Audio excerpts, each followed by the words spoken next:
Buenas noches a todos.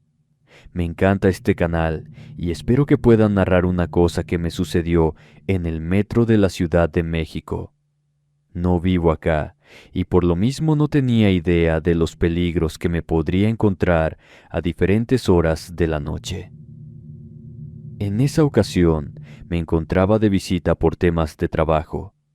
Recuerdo que la cita que tenía era en Reforma, una parte céntrica de la ciudad, y que tenía que irme de regreso al sur, de forma que se me hizo práctico tomar el metro.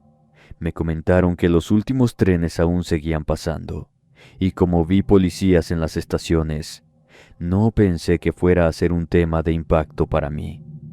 Simplemente acudí a la estación. Bajé varios pisos de escaleras que se veían oscuros, como que guardaban un peligro del que no se podía hablar, que solamente el cuerpo lo podría percibir como una sensación incómoda que no se iba del todo. Mis pasos sonaban solitarios contra las losas grises de mármol, tan desgastadas por el paso de tantas personas, que algunos escalones incluso estaban redondeados del punto donde más gente los utilizaba. Por los laterales de las paredes bajaban hilillos de un agua de tono café. Creo que era resultado de las lluvias constantes que se habían vivido esos días. Mientras estaba esperando por subir, me sentía un poco inquieto sin razón. Era como si de alguna manera algo me estuviera previniendo que las cosas no eran tan buenas o tranquilas como me imaginaba. Tenía la sensación de una especie de pánico que comenzaba a subirme desde el abdomen a la cabeza, como si me estuviera haciendo ideas de que algo podría haber detrás de esa oscuridad constante. La estación se encontraba vacía. Los minutos corrían lentos para que el tren llegara. Antes de que pudiera abordar, una voz femenina anunciaba que ese era el último tren. Una advertencia para que me subiera rápido y tratara de llegar a mi destino a tiempo. Al abordar al vagón, noté que había unas cuantas personas sentadas en diferentes puntos. A lo mucho éramos 4. Una mujer que se notaba ya de edad, y otros 2 hombres que, como yo, llevaban ropa de trabajo y unas mochilas donde seguramente irían sus pertenencias más esenciales. Acto seguido, al mismo punto se subió un hombre por demás flaco. Se le notaba la musculatura correosa bajo la piel. Parecía que no tenía un gramo de grasa, y no por haber llevado una dieta voluntaria.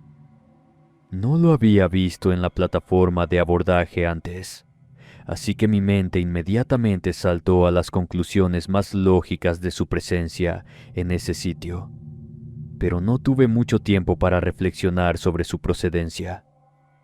Me sorprendió por demás su apariencia harapienta, pero creo que más que el hecho de que se notaba que hacía mucho que no había recibido un buen baño, me parecía ver en sus ojos una cosa salvaje, algo que no podría ser domado por las costumbres de los hombres ni en varias vidas, aunque lo intentara. Me senté en un extremo para evitar que se me acercara. Usualmente las personas en situación de calle no tienen ese efecto en mí, pero él en particular se sentía como algo extraño en esa persona, como que tenía una naturaleza que en cualquier momento despertaría y nos haría pedazos. Los ojos del hombre estaban enrojecidos. Tenía una camisa hecha bolas en las manos. La bajó al piso del vagón y mostró una buena cantidad de vidrios de varios tamaños sobre los que primero se acostó, muy a la usanza de los faquires de la antigüedad. Luego caminó sobre ellos sin hacerse daño y finalmente se paró de cabeza en ese montón de filos con el mismo efecto. Pensé que ya había acabado con su macabro espectáculo. De hecho, algunos de los otros pasajeros ya estaban sacando unos pesos para darle a ese hombre en una situación mucho más desafortunada que nosotros. Pero esta persona se paró sobre los vidrios y nos gritó a todos que ahora iban a ver el verdadero espectáculo. Enseguida dejó caer todo el peso de sus pies sobre el material, lo que hizo que los vidrios se incrustaran en las plantas, dejando que montones de sangre salieran a borbotones de él. El líquido cubrió pronto la parte baja del vagón, avanzando en mi dirección con la pereza de la sangre espesa. No pude evitar un alarido de pánico, a lo que el hombre simplemente comenzó a reírse como loco. Parecía estar poseído por una fuerza que lo obligaba a hacerse un daño que una persona en su sano juicio jamás habría permitido contra su propio cuerpo. Era como si el dolor no le importara. A continuación tomó una de las piezas de vidrio más grandes y con una voz de ultratumba, hueca, profunda como salida de una cueva, dijo que no tenía por qué correr. Me iba a mostrar de qué estaba hecho el infierno. Comenzó a cortarse el abdomen. Se retorcía como una anguila en sus propios líquidos, y en este punto, ahora sí, todos los pasajeros estaban gritando. Incluso uno jaló la palanca de emergencia, lo que hizo que todo el vagón se detuviera de golpe, lanzándonos al suelo.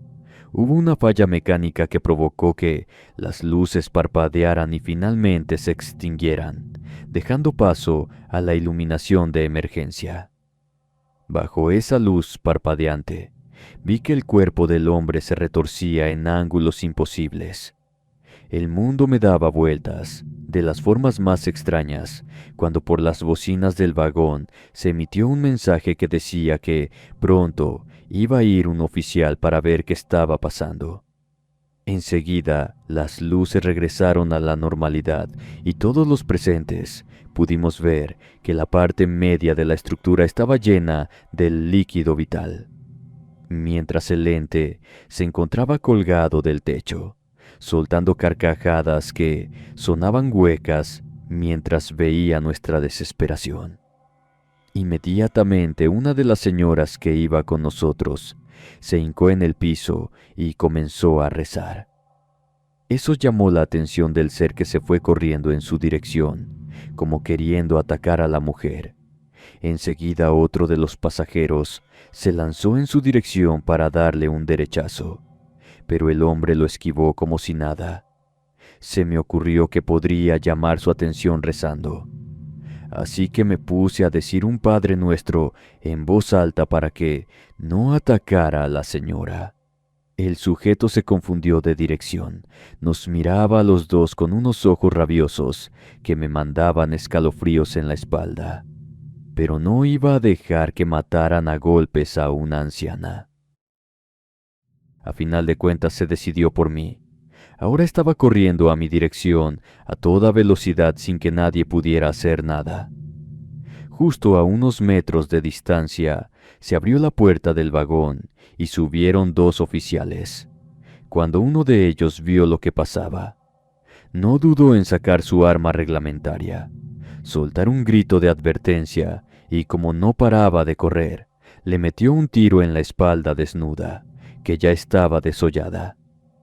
Enseguida el hombre se tropezó y cayó al piso con un golpe seco, para después pararse de nuevo. Pero esta vez tenía la apariencia de ser una marioneta a la que le han cortado los hilos. Sus brazos colgaban a los lados del cuerpo, la cabeza para atrás. Alcanzaba a ver que los ojos los llevaba completamente en blanco. Los policías siguieron gritando que no se moviera, pero como él no entendía, dispararon de nueva cuenta hasta que el ente dejó de moverse por completo. Todos estábamos aterrados. Algunas de las personas incluso tenían ataques de pánico por todo lo que había pasado. Los oficiales nos bajaron del metro y junto al resto de los pasajeros nos llevaron caminando a la estación más cercana y nos dejaron salir ahí, puesto que ya no había otros transportes que fueran a llegar y ellos tenían que llamar a los peritos para resolver el tema. Nos hicieron unas preguntas breves, donde nos cuestionaron qué había pasado, pero como todos teníamos un testimonio distinto, que apuntaba a lo paranormal, nos dijeron que nos podíamos ir.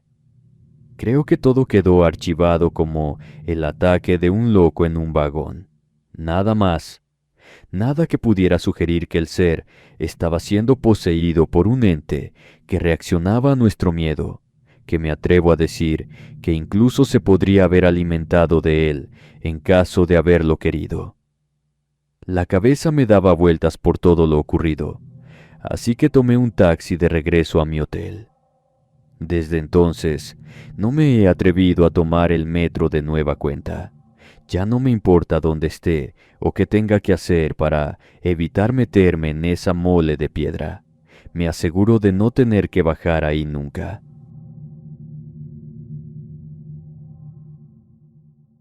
Buenas tardes a todos. Comienzo mi historia contándoles que radico de toda la vida en la bella Ciudad de México. Por acá hay muchas cosas comunes a las que tienes que acostumbrarte en la vida cotidiana. Una de ellas son los vendedores del metro. Es cierto que han tratado de quitarlos, pero los valedores siempre buscan la manera de hacer su vida, además de que a veces la neta sí traen diferentes cosas que te pueden sacar de un apuro, hacerte la vida más llevadera pues. En una ocasión, que como siempre tenía que tomar el metro casi de madrugada, estaba bien oscuro cuando me subí a la estación. Iba con otro montón de gente. Ya saben, esas horas en la ciudad son bastante movidas, porque todo mundo anda de un lado a otro buscando la forma más rápida de llegar al trabajo. Algunos incluso llevaban su torta de tamal, desayunando de una vez. Siempre me ha admirado el equilibrio de la gente en el transporte. Parece que manejan el equilibrio mejor que muchos surfistas que he visto en videos. Total, que iba medio dormido, cuando de pronto vi que se subió una señora con un montón de muñequitos tejidos en una rejilla. Los vendía a 10 pesos. Se me hicieron chistosos. Así que me compré uno para ponerlo de llavero y dejé de pensar en el asunto el resto del día. A la noche que llegué a mi casa, su casa, me puse a cenar enseguida y me estaba preparando para irme a dormir. Después de todo estaba a mitad de la semana laboral y la chinga no iba a esperarme al día siguiente. En ese momento nomás rentaba un cuarto. Me acababa de independizar de mis papás y simplemente tenía lo básico: una hornilla pequeña, un minibar, mis cosas del aseo e higiene personal y algo de ropa. Estaba por dormir cuando empecé a escuchar un sonido que salía de mi mochila. Era como un movimiento chiquito entre las telas. Enseguida me paré de la cama.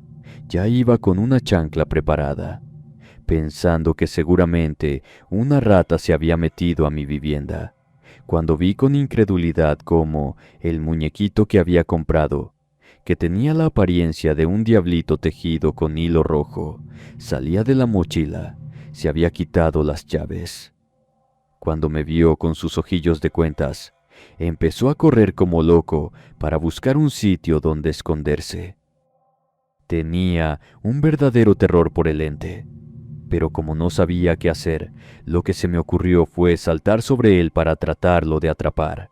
La criatura corría de un lado a otro. Era demasiado rápido y esquivaba mis lances como si nada. Después de varios intentos infructuosos, se escondió en mi armario y aunque lo vacié por completo, no lo encontré por ningún sitio. Después de ese día, en la casa comenzaron a pasar cosas extrañas. Los compañeros se quejaban de escuchar ruidos y voces por todos lados. Yo le echaba la culpa a los vecinos, que seguramente era fácil escucharlos a través de las paredes tan delgadas. Ellos encogían los hombros y seguían con sus vidas. El problema llegó cuando de pronto uno de los cuchillos de la cocina se perdió y al día siguiente uno de mis compañeros amaneció con un corte en una costilla. Eso me espantó muchísimo y como no quería explicarles qué estaba pasando, Simplemente les recomendé que le diéramos una bañada de agua bendita a la casa. Ninguno de los tres éramos muy creyentes, pero ante la evidencia de que cosas de otro mundo estaban pasando en ese sitio, pensamos que era lo mejor. Nos tardamos unos días en ponernos de acuerdo bien sobre el tema, pero cuando a otros de mis compañeros le tiraron encima una repisa, la cual estaba atornillada sobre su cabecera, y le pegó un golpe que casi lo manda al hospital. Además de que a mí me tiraron jabón en la regadera y terminé con un tobillo casi fracturado. Supimos que no podríamos esperar ni un minuto más para llevar a cabo el plan, a menos que quisiéramos que la criatura siguiera atentando contra nuestras vidas de forma cada vez más violenta.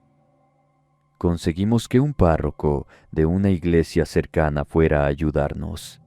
Comenzó a rociar el agua por los rincones de la casa y al llegar a mi cuarto, como lo temía, se escucharon unos gritos horrendos cuando el agua cayó encima del muñequito. Era como si a una persona la estuvieras quemando viva. Hasta el padre se asustó tanto que inmediatamente le aventó toda la cubetita de agua que llevaba. El muñeco salió de entre mis ropas corriendo. Lo tratamos de atrapar, pero se escabulló de nosotros y se fue por debajo de la puerta con la agilidad que tendría un ser vivo. Todos nos quedamos demasiado sorprendidos para hablar del tema. El padre nos recomendó que colgáramos una medalla de San Benito detrás de la puerta para prevenir que regresara. Ante la presencia sobrenatural, no encontramos mejor remedio que ese, y le compramos la medalla que nos ofrecía. Luego, nos suplió agua bendita mensualmente todo el tiempo que vivimos en esa casa, que sin duda han sido los meses más estresantes de mi vida. Juro que sentía que algo me veía en la distancia cada que iba a entrar a la casa. No sé si solamente era la sugestión de lo que había pasado. Una vez pude sentir que algo pasó corriendo bajo mis pies, pero luego no vi nada, así que no podría asegurar qué fue lo que pasó. Tardé un tiempo en subir de nuevo al metro.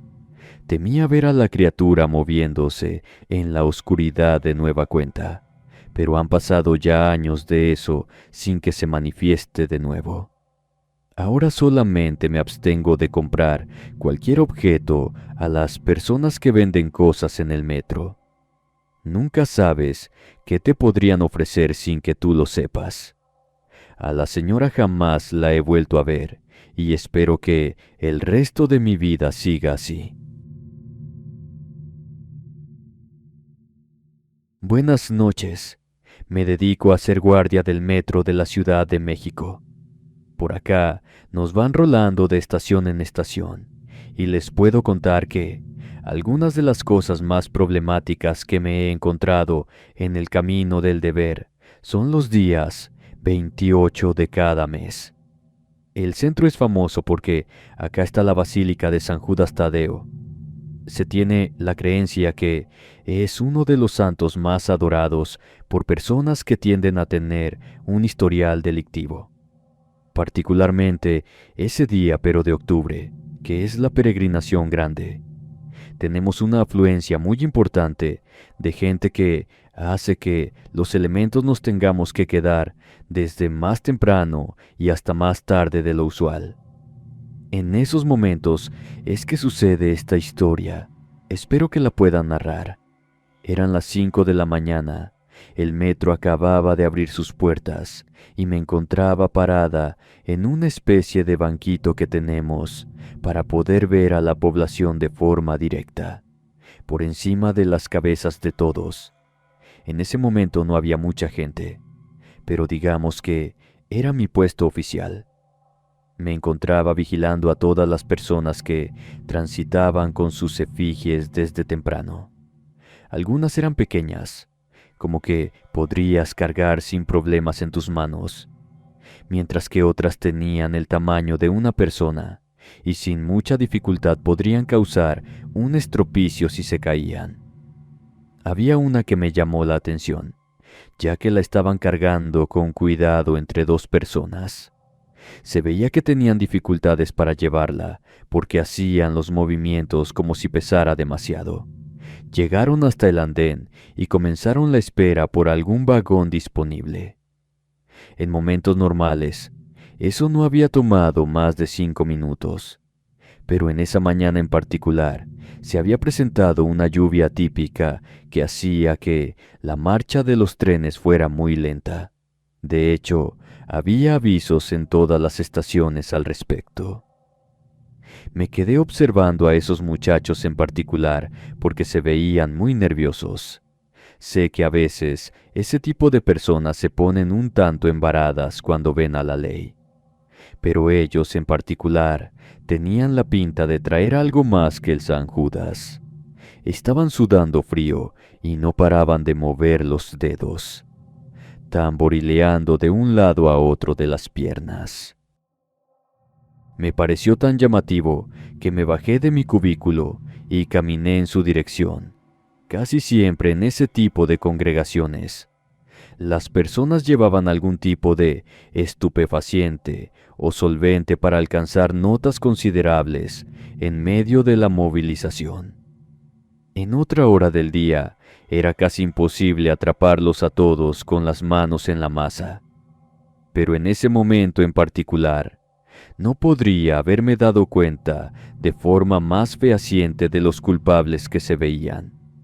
Era como si los hubiera sacado de uno de mis libros de la academia y puesto a funcionar en el mundo real.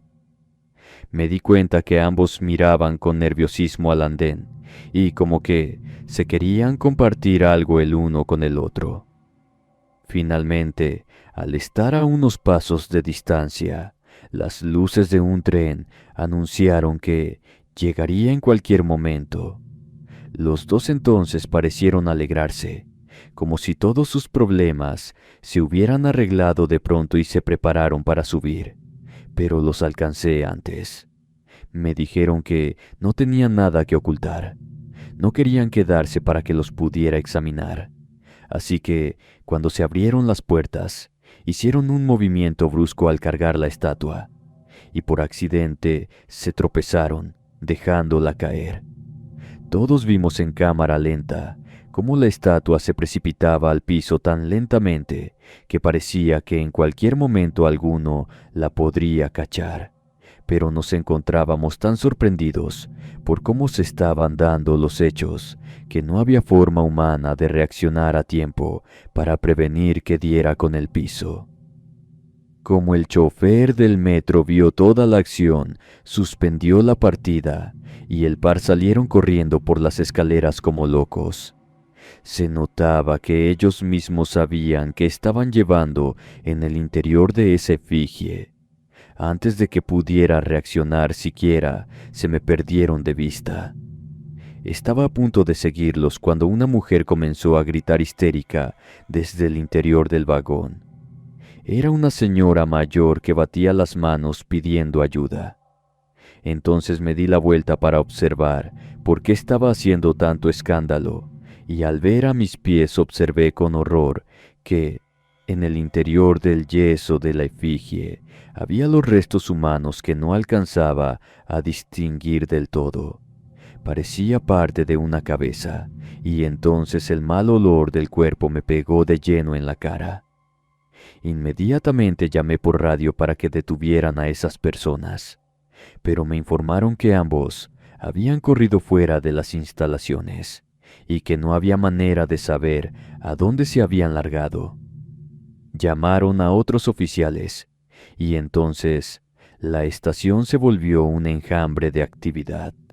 Recogieron lo que quedaba de la efigie y pude ver que era un cuerpo que no estaba por entero en descomposición, colocado de forma macabra en la misma posición que tenía la figura. Un escalofrío me recorrió todo el cuerpo. Más tarde me enteré por amigos policías que lo que llevaba dentro ese San Judas eran los restos de una persona desaparecida 2 semanas antes. Quién sabe por qué motivo a esos delincuentes se les había ocurrido que era buena idea transportarlo de ese modo.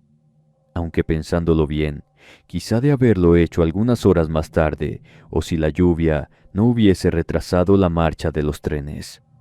Entonces nos habríamos topado con que esa efigie habría ido y venido a su destino, sin que nadie sospechara mucho de lo que estaba pasando. Después de ese evento, cada que veo a uno de esos santos tamaño real, me pregunto qué llevará en el interior, y si en algún momento alguno de nosotros va a acabar ahí, hecho una momia humana por motivos que escapan a la imaginación más perversa.